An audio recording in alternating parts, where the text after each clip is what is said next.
ఒక మనిషికి పట్టుదల ఉంటే జీవితంలో ఏదైనా సాధిస్తాడు. నా దగ్గర పట్టుదల, నా పెట్టుబడి, నా తెలివే, నా ధైర్యం. నేను ఎవరికి భయపడా. I not care. ఎప్పుడు తప్పు చేయలే, నేను సారీ చెప్పలా. తప్పు చేయనంత అవసరం నాకు రాలా. నాకు ఒక పాప, 3 కొడుకులు, అందరి పెళ్ళిళ్ళు అయిపోయినాయి. నేను తాతను కూడా అయినా. నాది love marriage, same caste, not inter caste. Love marriage అనగానే సంకలు ఎగరేయకండి. దానికి కూడా ధైర్యం ఉండాలా, అన్ని తట్టుకోవాలా. నేను చెప్పేది ఒకటే, love marriage the best, arrange marriage the best. అన్నిటికీ మంచి జరిగినా చెడు జరిగినా అరేంజ్ మ్యారేజ్ అంటే 4 వస్తారు, నాలాంటి పెద్ద మనుషులు.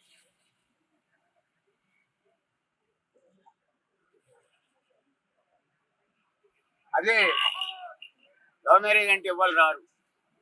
దాంట్లో చాలా నష్టాలు ఉన్నాయి. లవ్ మ్యారేజ్ వల్ల క్యాస్ట్ చూస్తారు. ఆ తర్వాత ఒక పాపో బాబో పుట్టాక, 2 పిల్లలు పుట్టిన తర్వాత ఇద్దరికి కిరికిర్లు అవుతాయి. నువ్వు నా ఆయనకి వచ్చినావు అంటే నా ఆయనకి వచ్చినావు, అక్కడి నుంచి వెళ్ళి డివైడ్ అవుతారు. నేను చెప్పేది ఒకటే, యూత్ కు, అమ్మాయికి కానీ అబ్బాయికి కానీ, love marriage the best, arrange marriage the best. నేను చేసుకున్నా. ఇప్పటికి నా భార్య నా పక్కనే ఉంది ఇంటికాడ. కానీ నేను ఒక 4 రోజులు కనబడలేమన్నా.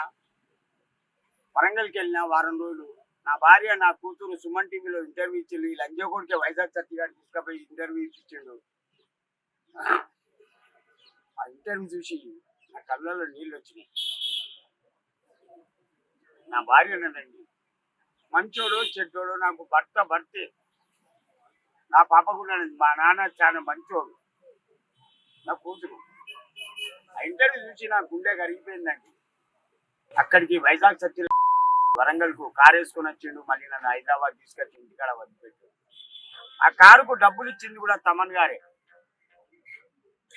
సుమారు 10,000 12,000. కానీ నాకు తాను మోసం చేసిండు వైజాగ్ సత్య.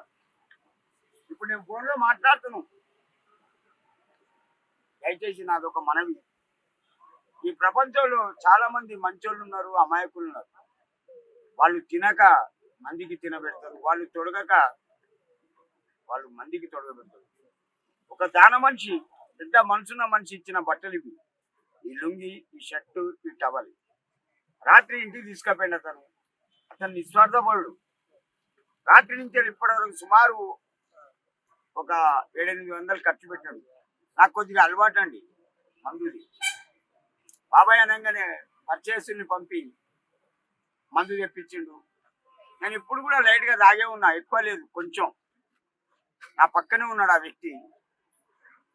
ఏం పేరండి? లక్ష్మణ్ గారు అని. అతనికి ఇల్లు తప్ప ఇంకోటి ఏం లేదు. అది కూడా రేకుల్ది, స్లాబ్ కూడా కాదు.